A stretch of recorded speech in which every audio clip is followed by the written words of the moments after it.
Bonjour à toutes et à tous. Merci pour cette invitation à Strasbourg, pour ce colloque. Alors, je ne sais pas s'il faut dire pluridisciplinaire ou interdisciplinaire. Je n'ai pas trop compris la différence. Mais je vais essayer d'interroger ce matin le lien qu'il y a ou qu'il n'y a pas entre la physique et le langage. En commençant par quelques remarques qui me permettront de préciser le sens qu'il faut donner, si l'on en croit la physique, à l'expression flèche du temps, qu'on confond parfois avec la direction du temps. Et est-ce que cette confusion est légitime ou pas? C'est la question que je vais essayer de traiter.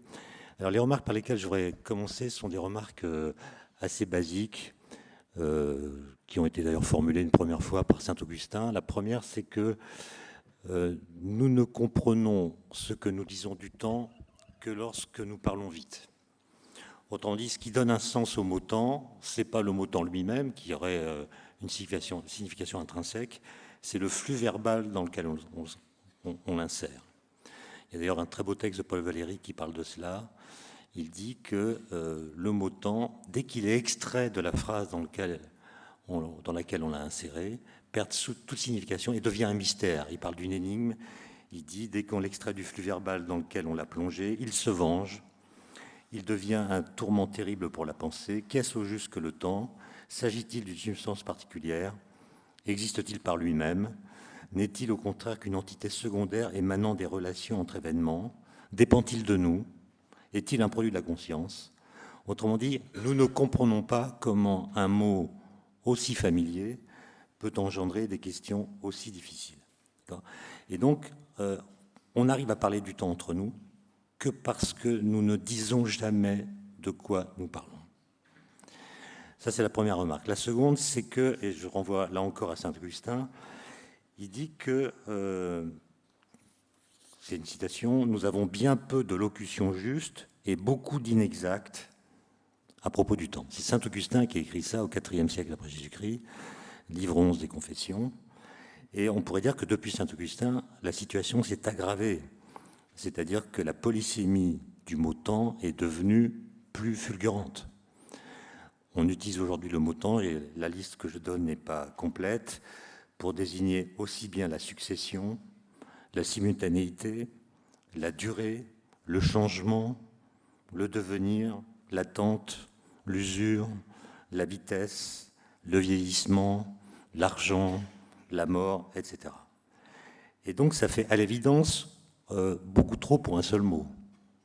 Alors on peut évidemment utiliser cette polysémie pour faire de la transdisciplinarité. Mais à un moment, il faut quand même réfléchir à la question de quoi on parle, qui fédère cette transdisciplinarité. Et donc, pour reprendre un terme de Paul Valéry, il faut procéder à un nettoyage de la situation verbale. C'est-à-dire, il faut faire un travail critique sur le langage.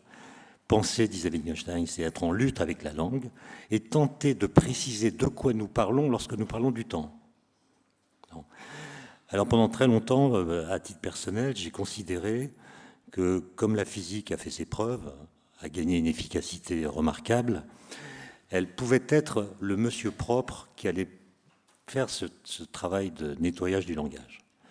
Songez par exemple que la découverte du boson de Higgs en 2012 a à voir avec la question du temps. Le champ de Higgs, c'est ce qui donne une masse aux particules élémentaires. En relativité, pour qu'une particule ou un référentiel ait un temps propre, il faut que la particule soit dotée d'une masse. Et donc c'est une découverte qui a à voir avec la question du temps. Si j'ai le temps, je préciserai un peu plus. Mais donc il y a une efficacité opératoire de la physique que personne ne peut contester, qui pourrait être un argument ou un point de départ pour essayer de voir ce que la physique dirait du temps si elle pouvait parler, et de comparer ce qu'elle dirait du temps si elle pouvait parler à ce que nous disons du temps. Bon. Et c'est ce qui m'a conduit à écrire un certain nombre de livres sur la question. Mais il y a une réserve. Il y a une réserve à ce propos qui m'est apparue récemment.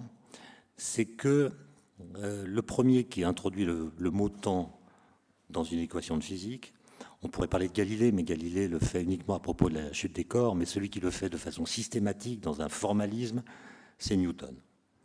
Et Newton décide, il l'explique très bien dans les Principia, d'appeler temps, le vrai temps, le paramètre T des équations de la dynamique. Bon. Or, le paramètre T des équations de la dynamique n'a aucune des propriétés que nous attribuons au temps lorsque nous parlons du temps. Par exemple, lorsque nous parlons du temps, nous lui attribuons des qualificatifs. Nous parlons d'un temps physique, d'un temps biologique, d'un temps psychologique, etc. Comme si le temps avait les propriétés des phénomènes temporels. Nous parlons du temps comme s'il ressemblait à ce qu'il contient. Or, Newton dit non, le vrai temps est un temps qui est indépendant des phénomènes. C'est le seul temps dans lequel se déploient des temporalités différentes. Et donc, en plus, ce temps n'a rien à voir avec le changement. Parce que vous l'avez remarqué, dans une équation de physique, le paramètre T ne dépend jamais de T. Et donc, le temps de Newton, c'est la seule chose dans l'univers qui ne change pas au cours du temps. Or, pourtant, nous parlons du temps comme s'il était toujours accompagné d'un changement et comme si le changement était la seule façon de le rendre manifeste. Et donc, la question pour laquelle je n'ai pas encore trouvé de réponse, bien que j'ai interrogé des historiens spécialistes de cette période, c'est par quel stratagème intellectuel et à partir de quelle conception préalable du temps Newton a-t-il reconnu le temps dans une variable mathématique qui ne lui ressemble pas? Autrement dit, si Newton avait été cohérent avec la pensée du temps, cette variable t qui ne ressemble pas au temps, il l'aurait appelée autrement. Il l'aurait appelé truc ou n'importe quoi, enfin, trick en anglais. Alors qu'est-ce qui se serait passé? On peut faire une histoire contrefactuelle. Qu'est-ce qui se serait passé si Newton avait appelé truc la variable t? Les physiciens feraient des colloques sur le statut de truc et de son couplage à l'espace, qu'ils auraient appelé bidule d'ailleurs, parce que l'espace de Newton, c'est pas l'espace dont on parle. Et donc il y aurait des colloques de physique sur le statut de bidule truc, tandis que d'autres disciplines, des philosophes, des sociologues, des historiens, des psychologues, continueraient à faire des colloques sur le temps sans du tout tenir compte des découvertes des physiciens. Autrement dit, le fait qu'on interroge les physiciens à propos du temps est en partie lié à un arbitraire sémantique qui se manifeste par le choix que Newton a opéré et qu'il aurait pu opérer différemment. Et donc ça relativise un petit peu la démarche que j'ai suivie. Peut-être que ça la rend caduque d'ailleurs. Est-ce qu'on a le droit de dire que la physique est la seule discipline qui est autorité pour parler du temps? Je continue à le penser, mais moins fort qu'avant. Voilà. Alors, maintenant, je voudrais vous parler de disons, ce qu'on pourrait appeler, en reprenant une définition de Maurice Merleau-Ponty. Vous savez, Maurice Merleau-Ponty, il disait que la physique est capable de produire des découvertes philosophiques négatives. Ça ne veut pas dire que la physique remplace la philosophie ou la détrône ou la menace ou la colonise, mais ça veut dire qu'à propos de certaines questions philosophiques, la physique apporte des arguments, théoriques ou expérimentaux, qui viennent éclairer l'ensemble des réponses philosophiques qu'on peut apporter à une question philosophique. Alors par exemple, si on considère que Newton a eu raison d'appeler temps cette variable t, ça a des implications à propos de ce que nous devons penser du temps. Et si je n'ai pas le temps de terminer mon exposé, je donne déjà la conclusion. C'est que la physique fait la même séparation entre le temps et le devenir, ou pour le dire en termes plus techniques, entre le cours du temps et la flèche du temps, qui sont donc deux choses différentes, que celle que montre le peintre polonais Roman Opalka, que peut-être vous connaissez, qui est mort il y a quelques années. Roman Opalka est un artiste qui a, à partir de 1964, produit toujours la même œuvre. C'est-à-dire il a peint sur des tableaux d'assez grand format la suite des nombres entiers, en blanc sur fond noir. Et à chaque fois qu'il terminait un tableau, qui lui prenait plusieurs semaines, il se photographiait le visage, toujours dans la même position, avec le même éclairage, le même appareil photo et la même chemise. Et donc là, on a là une œuvre qui sépare le temps du devenir. La suite des nombres entiers, c'est le cours du temps. C'est-à-dire que tous les nombres sont différents, de même que tous les instants du temps sont différents, sauf qu'ils ont le même statut. C'est-à-dire qu'ils sont tous produits de la même façon. Chaque nombre est produit en ajoutant 1 au nombre précédent, de la même façon qu'un instant présent a exactement le même statut que l'instant qu'il remplace. Ça, c'est ce qu'on appelle le cours du temps. Et ensuite, il y a une autre chose qui est la flèche du temps, qui est le fait que le visage d'Opalka vieillit, ses cheveux blanchissent, etc. Et ça, c'est ce qu'on pourrait appeler le devenir. C'est-à-dire qu'on met en scène deux sortes d'irréversibilité que le langage confond et que la physique sépare et que ces tableaux séparent. Il y a d'une part l'irréversibilité du temps. Et le temps est toujours irréversible dès lors qu'on le couple à l'idée de causalité, j'y reviendrai tout à l'heure. Donc le temps est toujours irréversible, et dans ce temps toujours irréversible, il peut y avoir des phénomènes réversibles et des phénomènes irréversibles. Ce qui invite à distinguer le cours du temps de la flèche du temps. Le cours du temps, en gros, c'est l'impossibilité de retrouver dans le futur un instant qu'on a traversé dans le passé. C'est donc l'irréversibilité du temps, qui est mue par un moteur dont on n'a pas identifié la nature. Quel est le moteur du temps? Question que pose Saint-Augustin, à laquelle nous n'avons toujours pas répondu. Et d'autre part, il y a la flèche du temps, qui ne vaut pas pour tous les phénomènes, qui ne vaut que pour les phénomènes qu'on qualifie d'irréversibles. C'est-à-dire, c'est l'impossibilité pour un système physique de retrouver dans le futur un état qu'il a connu dans le passé. Un état. D'accord ? Et s'il retrouve, parce qu'il est réversible, et donc non soumis à la flèche du temps, un état qu'il a connu dans le passé, il ne le retrouvera pas à un instant du passé. D'accord ? Donc le cours du temps est toujours agissant et permet ou non que se déploient en son sein des phénomènes irréversibles. Et ce qu'on appelle la flèche du temps, si vous croyez à cette interprétation, ça n'est plus du tout une propriété du temps. La flèche du temps, c'est une propriété des phénomènes physiques.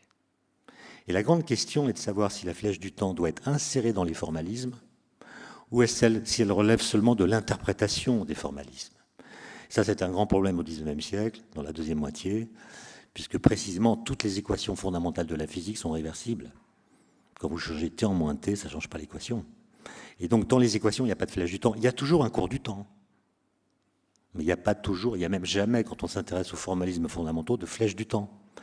Et donc, il y a le grand débat, qui a commencé avec Boltzmann, Ostwald, qui a été repris par Prigogine, etc. Est-ce que la physique est incomplète parce qu'elle a oublié de traduire l'irréversibilité des phénomènes dans ses formalismes? Ou bien est-ce qu'elle est complète et l'irréversibilité doit être interprétée comme un phénomène qui peut naître dans un contexte d'équation réversible? Ça sera la position de Boltzmann, comme je pense que vous savez. Alors, avant d'aller un peu plus vers cette conclusion, je voudrais m'attarder sur la causalité. Le lien entre temps et causalité, puisque comme vous le savez, depuis Newton précisément, les formalismes de la physique ont toujours été contraints par le principe de causalité. Au début, on l'a exprimé en invoquant directement l'idée de cause, avec l'idée que tout phénomène est l'effet d'une cause qui l'a précédé. Mais la notion de cause a disparu de la physique, notamment à cause de la physique statistique, mais surtout à cause de la physique quantique. Simplement, on a oublié qu'elle avait disparu, c'est-à-dire qu'on continue d'utiliser le mot cause, et ça produit toujours une sorte de vertige qu'avait noté Emil Meyerson dans un livre assez remarquable de 1934 qui s'intitule « Philosophie de la nature et philosophie de l'intellect ». Et dans cet ouvrage, Meyerson dit ceci: « Les phénomènes naturels se suivent et semblent se commander, la cause entraîne l'effet. Mais comment cela se fait-il? Quel est le lien qui relie l'effet à la cause? Et y a-t-il même un lien, un ciment qui rattache la cause à l'effet? Ou s'agit-il d'une pure illusion de l'esprit, née de ce que nous avons l'habitude de les voir se poursuivre dans le temps et que nous transposons cette constatation en nécessité en transformant la séquence en conséquence ?» Et donc l'idée que développe Meyerson, c'est qu'il y a toujours un abus de causalité, c'est-à-dire que nous avons toujours tendance à voir, lorsque des événements se succèdent, une conséquence et non pas simplement une séquence des événements. Nous avons tendance, pour le dire avec d'autres mots, la causalité serait pour nous, en somme, la tentation qui existe en notre esprit, qui nous pousse à considérer toute séquence d'événements comme le déroulement temporel d'une suite concaténée dont le dernier événement serait la conséquence directe ou indirecte du premier. Quelque chose dans notre entendement réclamerait de voir le monde comme une vaste chaîne causale. Et vous savez qu'il y a beaucoup de journalistes qui confondent causalité, corrélation, coïncidence. Donc ça fait du bien de relire ça aujourd'hui.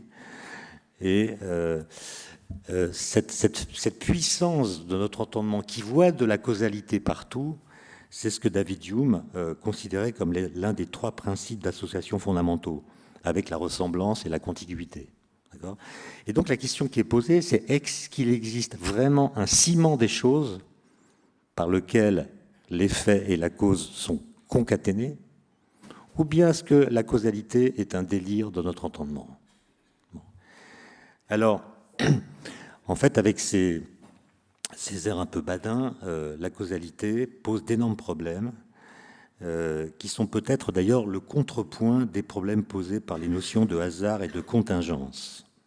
Parce qu'en fait, les notions de hasard et de causalité sont connectées au sens où chacune d'elles se déploie dans l'ombre de l'autre.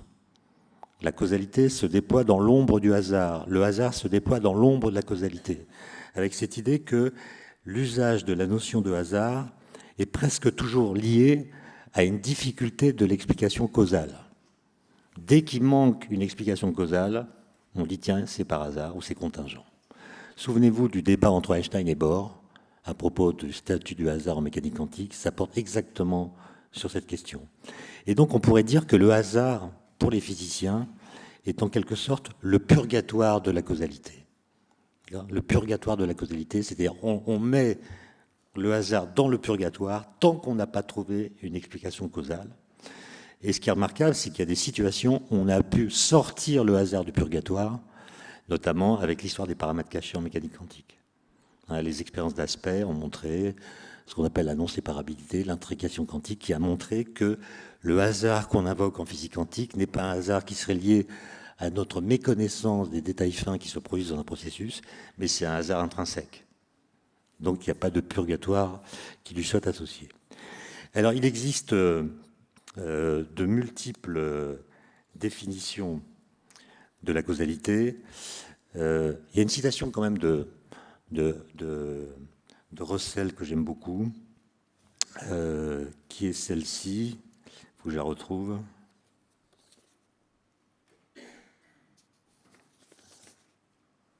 Oui, voilà ce que dit Russell. Il dit les physiciens n'invoquent plus de façon explicite le concept de cause, même s'il demeure présent dans certains discours. La cause en est, si j'ose dire, qu'il en va du concept de cause comme il en va de la monarchie anglaise, à savoir qu'on ne l'a laissée survivre que parce qu'on suppose à tort qu'elle ne fait pas de dégâts. Et Russell prend l'exemple de la loi de gravitation pour montrer comment celle-ci, cette loi de la gravitation de Newton, aplatit la notion de causalité. On pourrait dire un corps tombe parce qu'il a un poids. Un poids dans un champ de gravitation, ça provoque la chute. Donc on pourrait dire que le poids est la cause de la chute.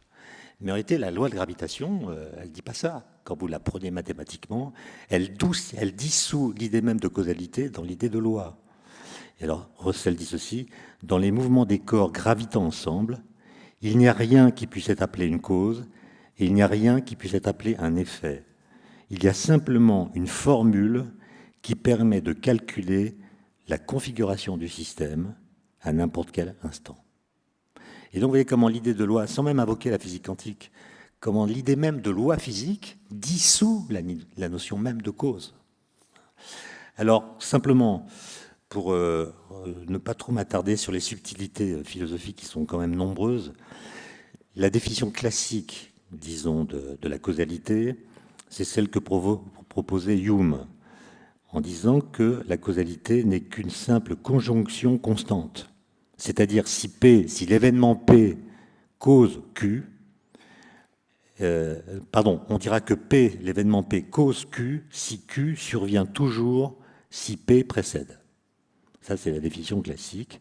Mais vous voyez qu'elle est problématique parce que si on la croit, alors on pourrait dire que le lever du soleil serait la cause de son coucher, qui serait lui-même la cause de son lever, de sorte que cause et effet seraient solidairement imbriqués dans la même répétition. Vous voyez que cette définition qu'on a tous en tête, en fait, est presque stérile ou problématique. Alors on peut aller un peu plus loin et donner une définition, disons, contrefactuelle de la causalité en disant si la cause n'avait pas existé, l'effet n'aurait pas existé non plus. Alors sans entrer dans les détails, c'est une définition un peu plus fertile, disons, que la première. Pour d'autres encore, la causalité se réduit à une augmentation de la probabilité. L'effet est plus probable lorsque la cause est présente que lorsqu'elle est absente. Mais si la relation n'est pas systématique, si c'est simplement plus probable, comment être sûr qu'une cause est une cause? Je ne sais pas s'il y a des économistes dans la salle, mais c'est une question qu'on pourrait leur poser. Parce que les économistes raisonnent évidemment dans un contexte qui est non déterministe, et ils considèrent que les causes sont des moyens que les agents peuvent utiliser pour rendre les effets attendus plus probables. Mais si la relation n'est pas systématique, comment est-ce qu'on peut être sûr qu'une cause est une cause? Et d'ailleurs, tous les débats que j'entends, je ne comprends rien, mais que j'entends entre économistes, sont des débats qui portent sur cette question. Quand on voit des effets, de quelle cause sont-ils les effets? Et les écoles économiques se disputent à propos de l'identification de ces causes-là. Alors, évidemment, il faudrait que je parle de Kant. Kant, dans la critique de la raison pure, donne une formulation rigoureuse du principe de causalité dans un texte qui s'appelle la deuxième analogie de l'expérience, et il associe causalité et cours du temps. C'est-à-dire, il dit, il y a des phénomènes que je vois se produire dans une succession temporelle qui ne dépend pas de moi. Elle est donc objective. Il prend l'exemple d'un bateau qui descend un fleuve. Si je vois un bateau qui descend un fleuve, la suite des positions du bateau, elle est imposée par le fait que le fleuve coule dans une certaine direction, et c'est cette dynamique du fleuve qui impose une succession des images que je vois dans un certain ordre. En revanche, si je regarde la façade d'une maison, autre exemple qu'il prend, je peux décider de commencer par la regarder en haut, puis de descendre mon regard vers le sol, puis de tourner à droite, etc. Et donc l'ordre des images que je verrai dépend de moi. C'est un ordre subjectif, alors que dans le premier cas, l'ordre était objectif. Et il dit que lorsque l'ordre est objectif, il y a de la causalité en acte. Simplement, pour lui, la causalité, c'est pas une relation temporelle, c'est une relation logique. La cause est logiquement la cause de son effet. C'est une relation logique qui n'est pas temporelle, et il explique que le cours du temps est ce qui va donner à cette expression logique de la causalité une expression temporelle. Autrement dit, ce qu'il appelle le cours du temps, c'est ce qui permet le déploiement de la causalité dans une suite d'événements qui seront liés par une relation logique de cause à effet. Mais il n'y a pas d'abord la cause qui s'arrêterait, puis qui donnerait lieu plus tard à un effet. En fait, la cause est toujours agissante logiquement, elle est encore présente dans les faits. Bon, je n'ai pas le temps de vous citer toutes sortes de textes de Kant là-dessus, mais disons que Kant a vraiment théorisé la notion de cours du temps. Ça va d'ailleurs lui poser des problèmes, comme vous savez, puisqu'il connaissait évidemment Newton, et il savait qu'on représente depuis Newton le temps par une droite, l'axe des temps, sur laquelle on met une flèche. Cette flèche ne désigne pas la flèche du temps. Cette flèche désigne le cours du temps, c'est-à-dire dit que vous ne pouvez pas rester présent au même instant présent. Si vous êtes présent à l'instant T, vous êtes obligé de suivre le cours du temps. Et cette flèche du temps, cette flèche qu'on met sur l'axe du temps, n'a évidemment rien à voir avec la flèche du temps qu'on attribue au phénomène irréversible. Ça n'est pas à cause de cette flèche-là qu'il y a des phénomènes irréversibles. C'est à cause de cette flèche-là que le temps est irréversible, ce qui n'est pas du tout la même chose. Et évidemment, Kant se demande, question que va reprendre Bergson dans sa querelle avec Einstein, c'est est-ce qu'on a vraiment le droit de faire coexister spatialement des instants qui ne peuvent pas coexister? Quand je représente l'axe des temps devant mes étudiants, ben, tout le monde fait ça, je fais un truc absurde, puisque je représente en même temps, dans une continuité spatiale, des instants qui ne peuvent pas coexister. Donc l'axe des temps, c'est un monstre. C'est un monstre. Et le fait qu'on ait spatialisé ou mathématisé le temps fait croire qu'on a résolu les problèmes que cette représentation pose. En fait, pas du tout. D'abord, il y a une question qui est sans réponse, et d'ailleurs Newton le dit lui-même. Quel est le moteur du temps? Qu'est-ce qui fait qu'un instant présent ne peut pas rester présent? Ce cours du temps, il est doté d'une certaine dynamique que n'a pas l'espace. Quel est le moteur du temps? Même en relativité, ce moteur n'est pas explicite, d'où l'idée qu'il pourrait être produit par la conscience. Il n'est pas dans les équations, c'est nous qui temporalisons par la conscience les phénomènes temporels. Mais ça pose un problème, puisque nous savons que la conscience n'a pas toujours été là. Donc si le cours du temps a besoin de la conscience d'un observateur pour se déployer, comment le temps a-t-il pu se déployer jusqu'à ce que la conscience apparaisse? D'accord? Si le sujet conscient est un produit de l'histoire, comment l'histoire a-t-elle pu se déployer sans sujet conscient? C'est ce qu'on appelle le paradoxe de l'ancestralité, qui est suffisamment grave, à mon avis, pour qu'on puisse réfuter toutes les thèses philosophiques corrélationnistes, c'est-à-dire qui font dépendre le cours du temps de la conscience. Bon. Alors ensuite, quand on fait de la physique, ce principe de causalité, quelle que soit la forme qu'on lui donne, et d'ailleurs on lui donne aujourd'hui une forme tout à fait épurée, le principe de causalité s'est complètement débarrassé de l'idée de cause, et on dit simplement qu'un événement qui a eu lieu. C'est tout. C'est-à-dire, si quelque chose s'est produit, il demeurera éternellement vrai que cette chose s'est produite. Autrement dit, vous ne pouvez pas défaire la vérité du passé. Si quelque chose a eu lieu, il a eu lieu, et votre théorie physique doit sauver ce principe, qui est un principe non pas tellement métaphysique, c'est plutôt une vérité de la palisse. Nous vivons tous avec l'idée que ce qui a eu lieu. Et que même si nous mentons sur l'histoire, même si nous effaçons les effets qu'un incident a pu produire, il restera vrai que l'événement a eu lieu. Donc c'est vraiment un principe minimal. Et ce qui est extraordinaire, c'est que ce principe a des implications, des conséquences et des contraintes qui dépendent du formalisme physique. Par exemple, dans la physique de Newton, ce principe de causalité implique que le temps ne peut pas être cyclique. Puisque dans un temps cyclique, une cause pourrait engendrer un effet B, et en allant vers le futur de l'effet, on revient dans le passé de la cause. Donc l'effet peut rétroagir sur sa propre cause et l'annuler, ce qui contrevient au principe de causalité tel que je l'ai expliqué tout à l'heure.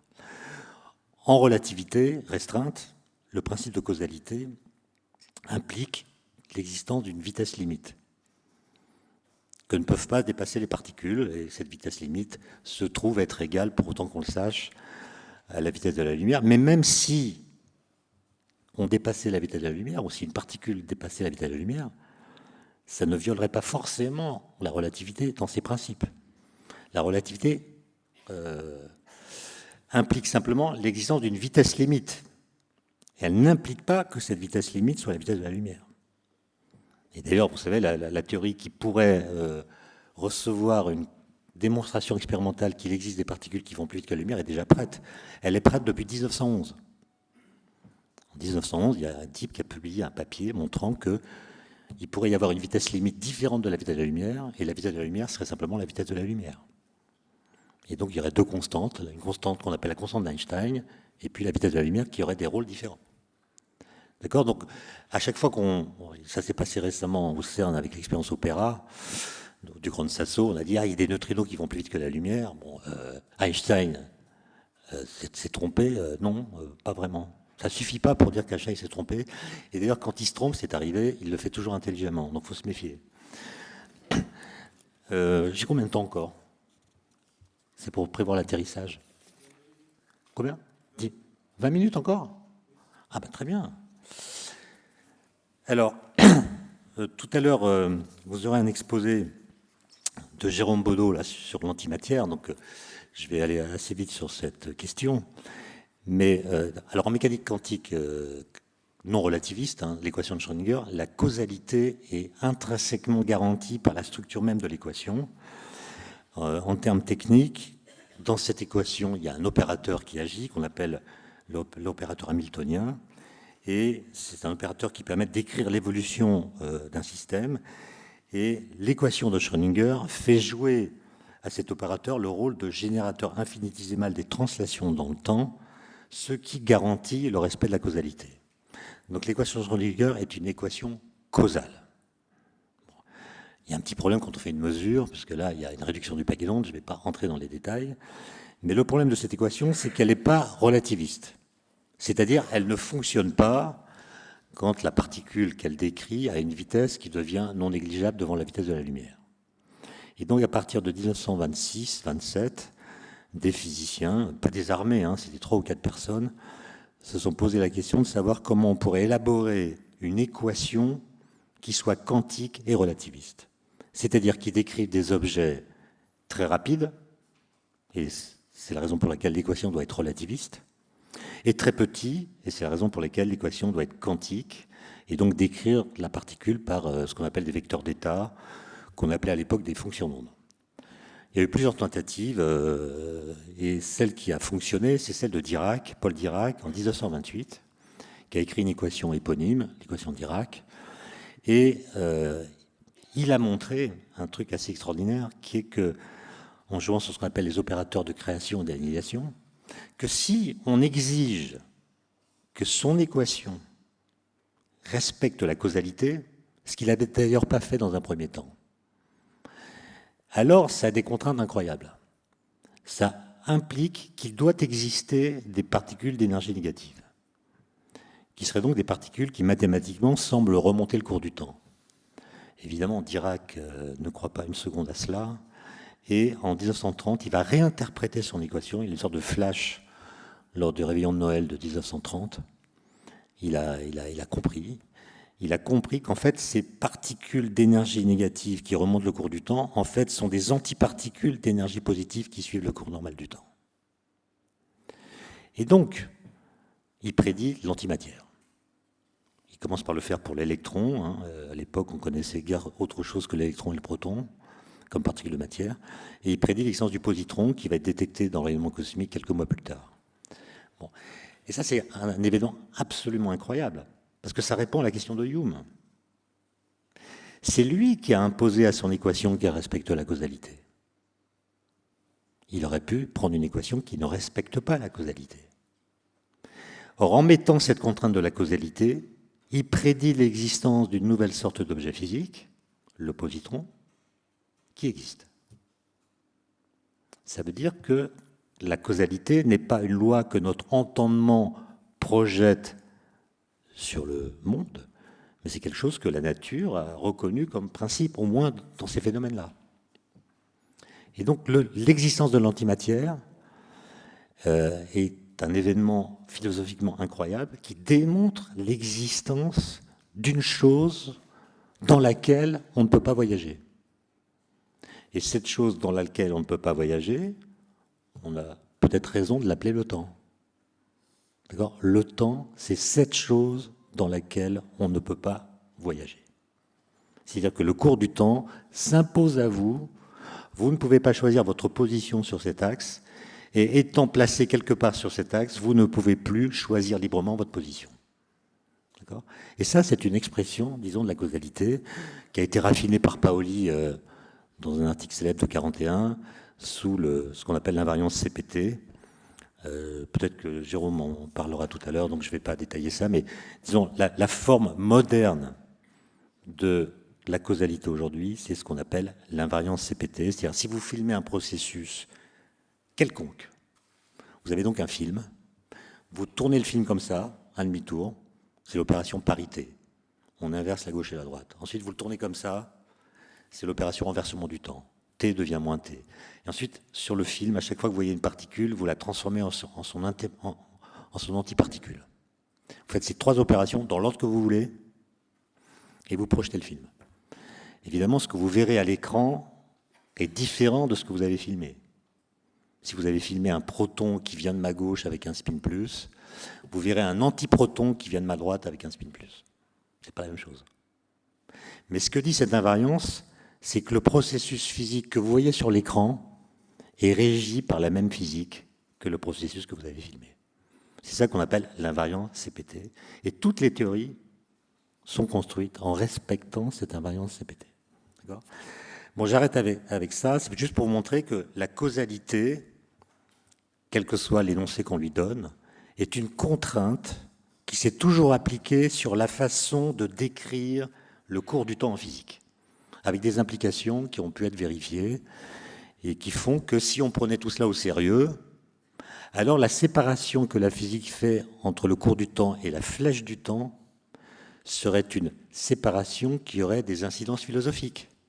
C'est-à-dire on cesserait de confondre le temps et le devenir.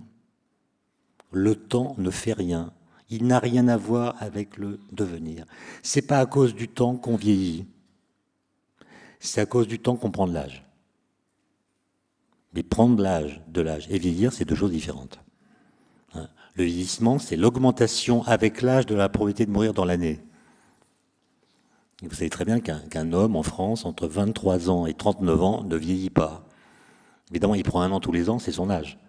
Mais sa probabilité de mourir dans l'année est la même, elle est invariante, comme un atome radioactif. D'accord ? Donc ce n'est pas le temps qui nous fait vieillir. Ce qui nous fait vieillir, c'est ce qui se passe dans le temps. Les phénomènes biologiques, etc. Ce n'est pas le temps qui est responsable de tout ça. Le temps de Newton, il est simplement le garant de l'invariance des lois physiques. Le fait que T ne dépende pas de T dans les équations veut dire que les équations de la physique sont les mêmes à tous les instants du temps. Et donc si vous faites une expérience aujourd'hui, vous aurez le même résultat que si vous la faisiez dans 10 000 ans ou si vous l'aviez faite il y a 1 milliard d'années. C'est tout. Ce temps-là ne fait rien d'autre que transporter l'invariance des lois physiques. Alors on pourrait dire, mais c'est un temps amaigri, c'est un temps incomplet. On a eu tort de l'appeler temps, ça évidemment, on peut discuter. Ça revient à la remarque que je faisais en préambule. Mais si on dit qu'on a eu raison d'appeler ce paramètre le temps, alors il faut en tirer les conséquences. Maintenant, la flèche du temps, c'est un tout autre problème. Rien à voir. Au XIXe siècle, des ingénieurs font des expériences avec des machines à vapeur, ils mesurent des rendements, etc. Et ils découvrent des lois empiriques, c'est-à-dire ils déduisent des résultats des mesures qu'ils font des nouvelles lois physiques. Et ils le font tellement bien qu'à la fin, dans 1850 en gros, ils élaborent une nouvelle physique qui s'appelle la thermodynamique. Et ils remarquent que les équations de la thermodynamique ne sont pas réversibles, contrairement aux équations de la mécanique. Prenez l'équation de la chaleur. Si vous changez T en moins T dans l'équation de la chaleur, l'équation n'est pas invariante. Et donc si vous filmez un processus dans lequel de la chaleur est échangée, et que vous passez le film à l'envers, vous verrez à l'écran un processus qui est non physique, c'est-à-dire qui est impossible à réaliser, contrairement au processus mécanique. Par exemple, vous verrez sur l'écran, après donc inversion du film, vous verrez de la chaleur qui va du froid vers le chaud. Ça, on n'a jamais vu. Et donc, la thermodynamique est une physique irréversible. Bon. Et comme les processus que nous voyons autour de nous sont tous irréversibles, hein, si vous passez le film de vos vacances d'été à l'envers, vous voyez tout de suite que le film est à l'envers. Donc tous les processus que nous voyons sont irréversibles.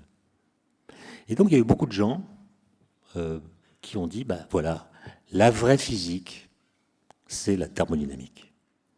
Parce qu'elle décrit l'irréversibilité des processus, alors que la mécanique de Newton, qui est réversible, décrit un monde idéal, peut-être la rotation des planètes autour du Soleil, mais certainement pas le monde dans lequel nous vivons.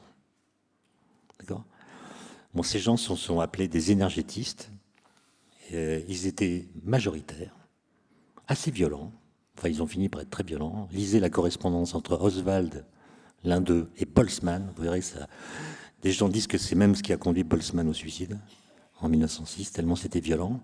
Parce que Boltzmann n'était pas d'accord avec ça. Boltzmann a dit l'irréversibilité traduit une contradiction entre les équations de la mécanique et l'observation. Soit.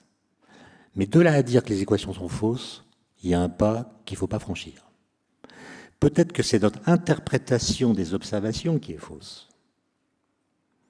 Faisons l'hypothèse que la matière est faite d'atomes, dit Boltzmann, à l'époque où peu de gens croyaient à l'atome. Imaginons par exemple que dans un gaz, il y a des atomes. Supposons que ces atomes obéissent aux lois de la mécanique, de Newton, qui sont des lois réversibles.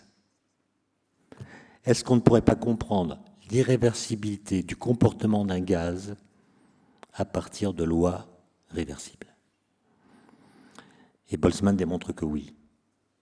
Autrement dit, si on fait l'hypothèse que l'atome existe, alors l'irréversibilité, donc la flèche du temps, peut être comprise à partir d'équations qui la contredisent. C'est facile à comprendre. Si vous filmez une collision de deux boules de billard, vous filmez le truc, les deux boules arrivent comme ceci, elles se choquent, puis repartent dans des directions opposées. Vous filmez ça. Vous voyez, filmez ça, vous passez le film à l'envers. Vous voyez que les trajectoires incidentes et finales sont inversées, donc vous voyez deux boules qui arrivent comme ça, se choquent, puis repartent comme ça. Ce que vous voyez sur l'écran, c'est parce que vous avez filmé. Les directions sont différentes. Mais vous pouvez réaliser sur votre table de billard le processus qui apparaît à l'écran. Autrement dit, l'inverse temporel du processus que vous avez filmé est un processus physique. Ça, c'est ce que j'ai dit tout à l'heure. Maintenant, prenez du billard, je ne sais pas si c'est américain ou français, quand on met des boules dans un triangle, on met beaucoup de boules, c'est américain? Billard américain, on met plein de boules dans un triangle, on retire le triangle en bois et il y a une boule qui vient taper les boules qui étaient dans le triangle, ça part dans tous les sens. Vous filmez ce processus et vous le passez à l'envers. Qu'est-ce qui se passe? Vous voyez des boules qui arrivent de partout, qui se mettent en triangle, et une fois qu'elles sont bien disposées en triangle, il y a une petite boule qui part perpendiculairement à un des côtés. Ça va être dur à faire. Autrement dit, l'inverse temporel de ce que vous avez filmé n'est pas impossible, mais comme le nombre de degrés de liberté dans le système a augmenté, ça devient de plus en plus difficile à faire. Et donc l'irréversibilité n'a rien à voir avec les équations, elle a à voir avec le nombre de degrés de liberté. Plus il y a d'atomes dans le système, plus le comportement sera irréversible. D'accord ? Bon, je l'ai dit, Boltzmann s'est fait massacrer. Les gens lui sont tombés dessus parce qu'il faisait l'hypothèse de l'atome, hypothèse métaphysique, nanana. La physique doit décrire ce qu'on voit et non pas se baser sur des hypothèses, etc. C'est Boltzmann qui a inventé l'expression science hypothético-déductive. Boltzmann répond à Oswald, arrêtez de m'emmerder. J'ai le droit de faire les hypothèses que je veux, à condition d'en tirer toutes les conséquences et de trouver les moyens de les vérifier. D'accord ? Donc il prône la liberté du théoricien. D'accord ? Il s'est suicidé en 1906, au mois de septembre, l'année où Jean Perrin, reprenant les calculs d'Einstein sur le mouvement brownien, a démontré l'existence de l'atome. Donc voilà. Alors il y a d'autres explications de l'irréversibilité, de ce qu'on appelle la flèche du temps. La violation de CP dans les interactions faibles, ça sera discuté cet après-midi. Il y a des gens qui l'associent à la mesure en mécanique quantique, il y a des gens qui l'associent à l'expansion de l'univers, etc. Le point important, et ça sera ma conclusion, c'est que, en fait, il y a deux remarques. La première, c'est que les tentatives d'explication de la flèche du temps, c'est-à-dire de l'irréversibilité des phénomènes, pas celle du temps, mobilisent des arguments dont j'ai donné une liste rapide, qui tous diffèrent des contraintes que le principe de causalité impose au cours du temps. Je rappelle, temps linéaire, impossibilité de dépasser la vitesse de la lumière dans le vide, existence de l'antimatière, invariance CPT. Ça, c'est l'expression de la causalité. Et vous voyez que l'explication de l'irréversibilité des phénomènes utilise toujours des arguments différents de cela. Ce qui veut dire que nos façons de rendre compte du cours du temps ne recouvrent jamais nos façons de justifier la flèche du temps, du moins au sein des théories utilisées par les physiciens. C'est l'indice, j'irai même plus loin, je dirais c'est la démonstration que le cours du temps et la flèche du temps sont deux choses distinctes pour la physique contemporaine. L'irréversibilité des phénomènes ne provient pas de l'irréversibilité du temps et vice-versa. Il y a beaucoup de livres de physique où on vous dit le problème de la flèche du temps, c'est d'expliquer pourquoi on ne se souvient pas du futur. Et ils expliquent, deuxième principe de la thermo, etc., croissance de l'entropie, quand vous mettez du lait dans le café, ça fait du café au lait et c'est foutu. Rien à voir. La réponse à la question pourquoi on ne se souvient pas du futur est très simple. On ne s'en souvient pas parce qu'on n'y est jamais allé. Et donc la réponse, c'est le cours du temps, pas la flèche du temps. Et vous avez quand même des gens qui vous expliquent que le moteur du temps, le fait qu'il y ait une irréversibilité du temps, c'est la thermodynamique. Mais c'est pas vrai, toutes les équations de la thermo, équations de Boltzmann, s'écrivent à partir du temps physique de Newton. Et c'est pas la dynamique des phénomènes qui dynamise le temps. C'est même le contraire. C'est le fait que le temps a un moteur qui dynamise les phénomènes. Et donc, vous voyez comment, j'ai parlé de physique et langage, le fait qu'on fasse preuve d'une certaine désinvolture langagière lorsque nous parlons du temps peut laisser entendre que nous travaillons tous sur la même question. Et c'est faux. Les biologistes ne travaillent pas sur le temps biologique. Il n'y a pas de temps biologique. Je ne devrais pas le dire dans un colloque interdisciplinaire, mais par contre, il y a une temporalité propre des phénomènes biologiques. Mais vous voyez que si on considère qu'il y a autant de temps qu'il y a de temporalité, on flingue l'idée même de transdisciplinarité. Chacun a son petit temps. Mais si chacun a son petit temps, vous voyez bien que le temps devient impensable. Et si le temps est impensable, c'est pas la peine de faire des colloques. D'accord ? Il faut faire des colloques sur les choses qui sont un peu pensables. D'accord ? Alors, juste pour finir, pour montrer à quel point ce sujet, même Prigogine, Prigogine a repris les arguments d'Oswald au XXe siècle, mais si ça vous intéresse, vous pouvez regarder un film, on le trouve sur Internet, qui s'appelle Dimension d'Ali, qui a été réalisé par un Espagnol qui s'appelle Joan Ubeda. Vous savez que Salvador Dali, quand il a senti qu'il était très vieux et très fatigué, il a décidé d'organiser chez lui à Cadaqués un colloque qui s'est déroulé en 1985, et il l'avait intitulé « Culture et sciences, déterminisme et liberté ». Et il a inventé tout le monde, des philosophes, des artistes, des scientifiques du monde entier, notamment Ilya Prigogine, qui venait d'avoir le prix Nobel de chimie, et René Thom. Bon, vous savez, il y a déjà eu des polémiques entre Prigogine et Thom par article interposé. Il y a un article de Thom, notamment, qui se moquait de Prigogine, et le titre de l'article, c'était « Halte au hasard, silence au bruit ». Bon, bref. Là, ils se rencontraient pour la première fois, et on voit dans le film la fin de l'intervention de Prigogine, qui dit en gros les physiciens ont tout raté, les physiciens ont oublié le temps n'existe pas en physique. D'accord ? Et on voit dans le film René Thom, très agacé, qui prend la parole, et c'est un échange qui tourne vraiment au vinaigre. Il dit « Monsieur Prigogine, vous confondez gravement la possibilité d'inverser sur le papier le signe du temps dans une équation de la physique et celle de renverser physiquement le sens du temps. Quand vous changez t en moins t dans une équation, vous ne remontez pas le cours du temps. La causalité l'empêche. Vous changez le signe des vitesses. ce qui n'est pas la même chose. Et donc dire, comme le faisait Prigogine, le temps n'existe pas dans les équations de la physique parce qu'elles sont réversibles, c'est aussi bête, excusez-moi, de dire que la charge électrique n'existe pas au motif que son signe est arbitraire. J'ai le droit de changer T en moins T, je peux dire que le futur c'est le passé, je suis libre, c'est conventionnel.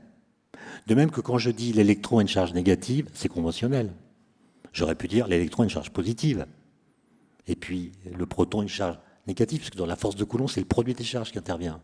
Donc le choix du signe est arbitraire.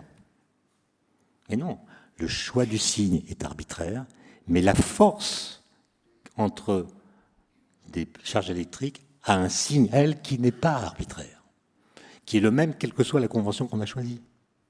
Et donc ça n'est pas parce que les équations sont réversibles que le temps n'existe pas. Au contraire, il existe un cours du temps, même dans les équations réversibles. Par contre, il n'y a pas de flèche du temps. Voilà, merci.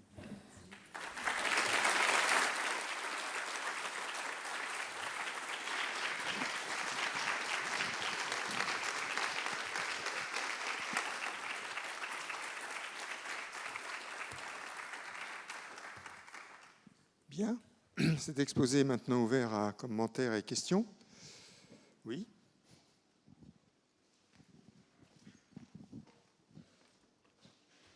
Bonjour Étienne Klein. Albert Einstein, en 1905, observe un nouvel horizon plat. Il découvre, il repousse les limites de notre horizon. Et il découvre donc E égale mc2. C'est le constat qu'il fait à cet emplacement-là, qui est statique. 2 ans après, enfin en 1907, il met en mouvement son corps et comprend que la chute annule le poids. Le fait qu'il rentre dans la courbure, cette accélération lui permet de comprendre que la chute annule le poids et que les corps qui tombent avec lui, les parapluies, les portefeuilles qui tombent avec, tombent en réalité à la même vitesse. Et 8 ans plus tard, il comprend le principe d'équivalence qui résout le problème de son point de vue. L'accélération synchrone-asynchrone permet de simuler un champ de gravitation et d'annuler un champ de pesanteur. Sauf que, techniquement, en oubliant le mot « humainement » de 1632 prononcé par Galilée, il fait une formule réversible et il perd le fait qu'il oublie que dans la chute, il ne chute pas qu'avec des parapluies et des portefeuilles. Il chute avec l'image du dernier génie qui dit le contraire de ce qu'elle pense et il chute avec l'énergie de mouvement du dernier génie, en l'occurrence Newton ou Einstein. C'est que dans la chute, dans son idée de chute, pour que la chute annule le poids, il faut qu'il chute. Il comprend la chute grâce au dernier génie. Pas avec... Grâce au dernier quoi ? Grâce au génie précédent. Newton. Oui, Newton. Oui. Il se réfère, il compare, il déconstruit une image du passé, il est obligé de la déconstruire puisqu'il y a une contradiction majeure. Et donc il est obligé de tomber dans la courbure pour pas à pas déconstruire l'image du passé et reconstruire un monde nouveau ensuite sans rien casser à rien. Non, moi je comprends, mais en même temps je ne dirais pas les mêmes choses que vous, c'est-à-dire il ne déconstruit pas le passé. Ce que fait Einstein en 1907, quand il comprend qu'en effet une personne qui tombe ne sent pas son poids, c'est-à-dire que les objets qui tombent avec lui tombent comme lui, donc par rapport à lui, les objets ne tombent plus. Donc il comprend que la cause de la chute, qui est le poids, produit un effet qui annule le poids.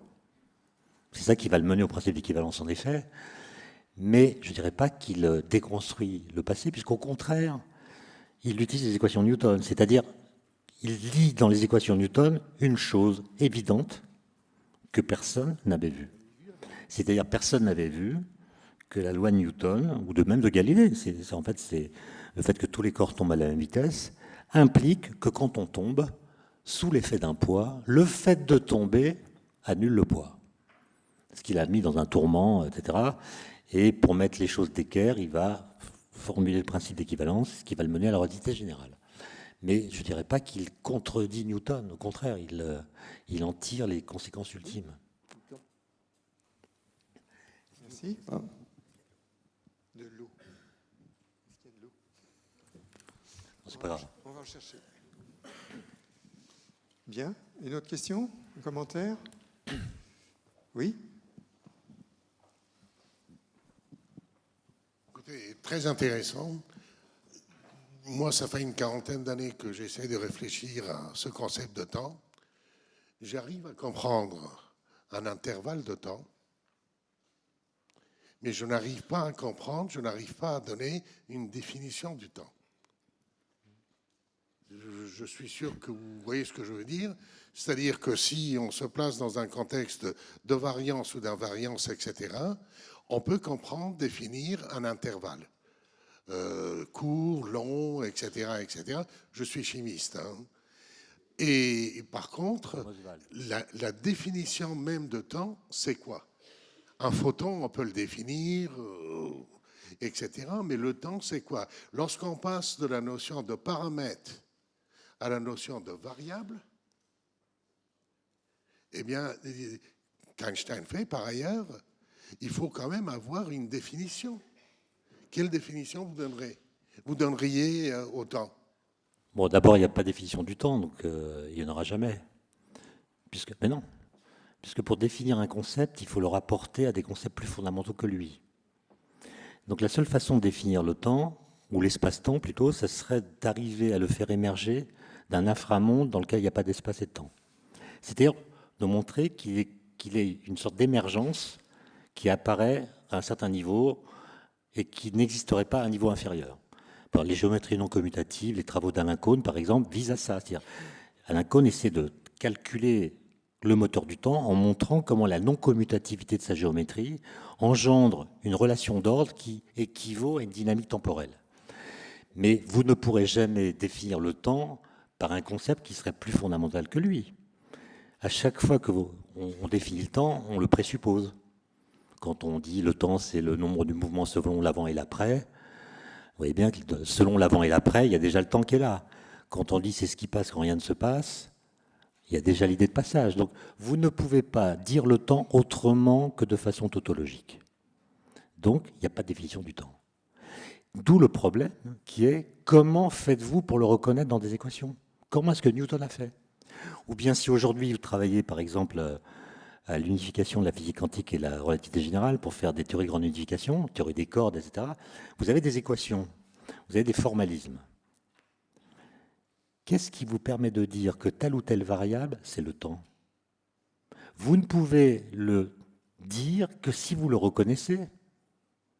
Par exemple, si vous avez une variable qui est discontinue, qui est discrète, mais qui semble exprimer une relation d'ordre, presque causale, vous allez dire, est-ce que c'est le temps, ça? Est-ce que j'ai le droit d'admettre un temps discontinu? Si la réponse est oui, vous allez dire c'est le temps. Si la réponse est non, vous allez dire c'est pas le temps, et le temps n'existe plus, etc. Tout ça, c'est des problèmes infernaux, et à mon avis, on ne pourra jamais régler ces problèmes de correspondance entre le mot et la chose. Et donc, en physique, on a des variables, on leur donne des noms, et la question est de savoir à quoi correspondent ces choses dans notre univers, en correspondance ou non avec la façon dont on les représente dans des espaces abstraits.